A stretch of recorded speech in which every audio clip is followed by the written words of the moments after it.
Olá, bom dia amigos e amigas aqui do canal Dica de Hoje. Nesse vídeo de hoje, quarta-feira, dia que a gente fala sobre alguma empresa, sobre alguma coisa que me perguntam lá no Instagram, e o vídeo é sem patinar, direto ao ponto. E a dúvida de hoje é sobre Klabin. Quais seriam as projeções de crescimento da Klabin, como está aparecendo aqui? Vamos tentar mostrar algumas informações de forma bem rápida, bem ligeira, para que você possa entender um pouco mais sobre a Klabin e sobre as possibilidades dela de crescimento. Curtam o vídeo, se inscrevam no canal, depois da vinheta a gente já começa.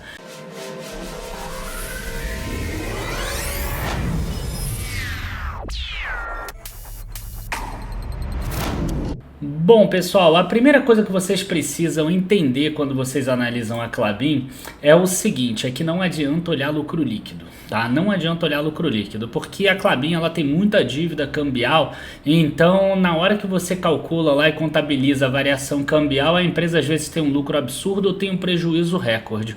Então o que você tem que ver na Klabin? Você tem que ver geração de caixa. O jeito mais fácil aqui para facilitar seria a gente olhar a EBITDA, tá? Então essa é a primeira dica que eu dou para vocês. Nunca analisem Klabin pelo lucro, você vai ver que nem mesmo o dividendo dela é pago diretamente pelo lucro, tá? Uma outra coisa que é importante da gente ter em mente é o seguinte, o crescimento da empresa, ele depende de investimentos. Então a primeira coisa que você tem que pensar em projeção de crescimento é, a empresa está fazendo investimento sim ou não? E aqui a Klabin tem inclusive um site próprio para o projeto Puma, né? A empresa está aí no projeto Puma 2, a primeira máquina já foi entregue em 2021, já está em operação, ainda está em ramp-up aí, mas já está no final, já está em operação, 450 mil toneladas de papel por ano. Segunda máquina, 460 mil toneladas anuais, entrega 2023. Vocês vão ver que ainda falta 4,5 bilhões de reais de investimento para essa máquina, mas então fica na tua cabeça o seguinte, ela está investindo para aumentar a capacidade de papel, tá? Porque a gente vai ver se papel está andando bem ou se papel não está andando bem. E aí a gente pode passar para a apresentação de resultados. A apresentação de resultados da empresa, a gente consegue ver aqui que a empresa teve um crescimento bem grande, ó, 28% na receita, margem EBITDA 39%, uma geração de caixa de 44% acima, obras de Puma 2 já bastante concluída, aí 32% dessa segunda parte, desalavancagem, retorno de capital, enfim, ótimos resultados. Agora, nem tudo são flores. Se vocês quiserem olhar aqui, por exemplo, a parte de celulose, vocês vão ver que a parte de celulose teve aqui um aumento muitíssimo expressivo no custo caixa de produção. E aí a empresa, de forma até inteligente na apresentação, ela não coloca o EBITDA aqui. Por quê? Porque teve um aumento de 66%. Mas a gente pode procurar isso, sabe aonde? Em outro documento aqui que no release ela coloca. Não tão diretamente, mas ela coloca para a gente dar uma olhada aqui. Bom, e aqui nessa imagem a gente consegue ver isso bem claramente. Então quer dizer, o custo da celulose subiu muito? Subiu. Nem vou entrar aqui no mérito porque que ele subiu, porque eu quero que o vídeo seja rápido. Mas olha só o que acabou acontecendo. O EBITDA ajustado aqui, olha só, subiu de 1 bilhão 254 milhões para 1 bilhão 726. Só que de celulose ele caiu 7% aqui, de 716 milhões para 667 milhões. Então quer dizer, a celulose, que era 57% do EBITDA, caiu para 39%. Enquanto isso, papéis e embalagens, 43% subiu para 61%. Então aqui a gente precisa pensar um pouco, né? A gente precisa pensar como? A gente precisa pensar em duas coisas principalmente. Primeiro, o investimento que ela está fazendo é para aumentar a capacidade de papel, então isso é bom, porque é exatamente o que está crescendo o EBITDA.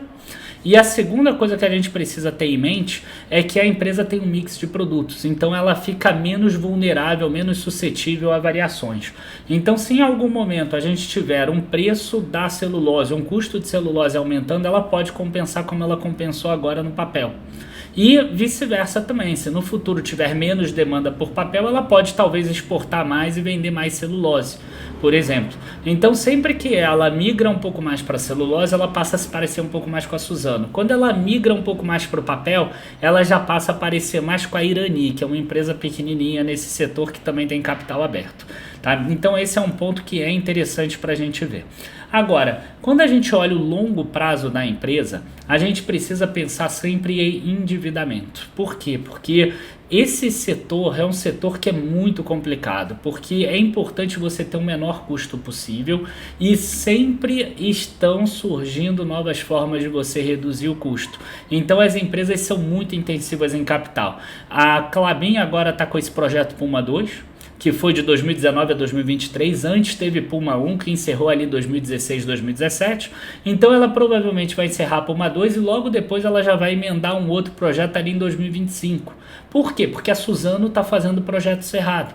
Se não, a Suzano consegue aumentar a produção, reduz o custo dela, a caixa de celulose, e aí a Klabin perde competitividade. Então é dessa forma que se movimenta o mercado, então você nunca vai ver a Klabin com uma dívida líquida sobre EBITDA baixa. E aí vale a pena a gente dar uma olhada na dívida para vocês entenderem aqui duas coisas. E a gente já está aqui com a dívida líquida e a alavancagem da empresa. A primeira coisa que eu acho que é interessante a gente mostrar é o seguinte, que passado aquele período inicial de alta do dólar frente ao real ali do início do Covid e dos investimentos em Puma 1 principalmente aqui, por quê? Porque quando era Puma 1 você tinha investimento e nada entrava no caixa da empresa. Agora não, você tem um investimento, né? Puma 1 que eu digo é Puma 2, só que a primeira parte, aquela primeira máquina, né? Agora que é Puma 2 a segunda máquina, mas a primeira já está em operação, já entra alguma coisa de caixa. Então você vê que a empresa conseguiu pelo menos manter aqui, ó, a dívida mais ou menos em linha. E agora começou a cair também porque aí o dólar acabou caindo em relação ao real. Lá tem muita dívida que é em dólar, né? E aí aqui o que eu gosto muito de mostrar é essa parte aqui de baixo. Essa outra linha daqui menor. Porque essa linha aqui é a geração de caixa EBITDA. Se você parar para olhar aqui, ó, você vai ver que ela estava mais ou menos parada aqui ao longo do tempo. Aí quando começa a entrar em operação a segunda máquina e quando tem esse aumento todo de preço, a gente vê que subiu aqui. Então o que deve acontecer agora no ramp-up? Deve aqui ficar mais ou menos parado nos próximos anos, talvez subindo um pouquinho. E aí quando entrar outra máquina em segundo trimestre de 2023 e que deve impactar mais em 2024, a gente vai ver outra alta igual a essa daqui. Então as projeções de crescimento da Klabin são mais ou menos dessa forma. Elas param e andam, param e andam. Por quê? Porque quando para é o momento em que a empresa tem condição de conseguir fazer um novo projeto, começar um novo projeto. E quando anda é a hora que ela reduz a alavancagem dela, que é o que está acontecendo exatamente agora, caindo aqui de 4,7 vezes para 2,4 vezes em reais, ou caindo de 4 vezes para 2,7 vezes de dívida líquida sobre EBITDA em dólares, tá? Então a projeção da Klabin é uma projeção muito boa. Quem sabe chegar aí a 9, 10 bilhões de reais de EBITDA lá em 2024, quando sair Puma 2 com 460 mil a mais. Para quem não tem noção do que é isso, a gente pode falar aqui que seriam em torno de mais 15% de vendas mais ou menos de papéis. Tá? E aí você pode ver isso bem aqui, porque são mais 460 mil, né? Então 460 mil toneladas aqui, se você olhar o volume total de papéis, foram 316 mil, só que é papéis e ainda tem cartões revertidos, embalagens aqui também. Então, quando a gente bota esses 460 mil, a gente imagina uns 115 mil por trimestre, deve dar aí uns 20, 25% mais ou menos a mais de aumento de produção, de volume aqui produzido e vendido também. E o preço líquido, se continuar subindo aqui com um custo mais ou menos tranquilo, a gente vai ver EBITDAs da Klabin subindo cada vez mais, tá? Então a Klabin é uma empresa que ao longo do tempo ela acaba tendo um resultado muito interessante.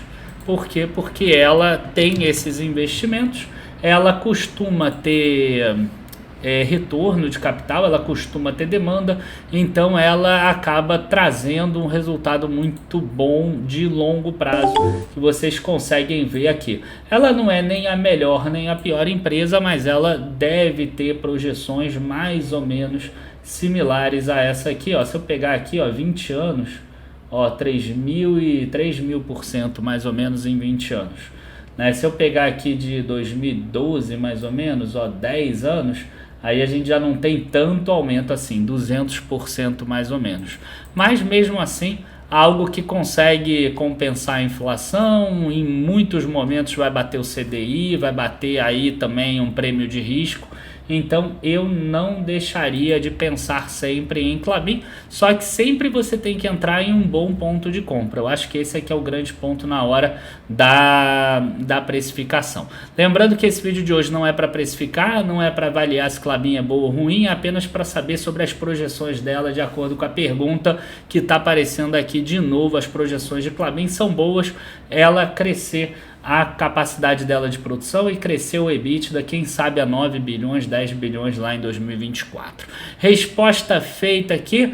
Aproveito para convidar vocês para o nosso último dia hoje da imersão de análise fundamentalista, que o link está aqui embaixo. Quem se inscreve recebe o PDF lá no e-mail e vale a pena acompanhar essa última aula de hoje e depois rever as outras duas aulas. Só vai ficar aberta durante essa semana. Depois eu vou fechar, vou empacotar e vou oferecer, e vai ser aí para quem tiver dentro da mentoria de análise fundamentalista. Vai acabar sendo uma aula extra para o pessoal de lá. Por quê? Porque ontem eu precifiquei Bradesco, anteontem eu precifiquei Ambipar.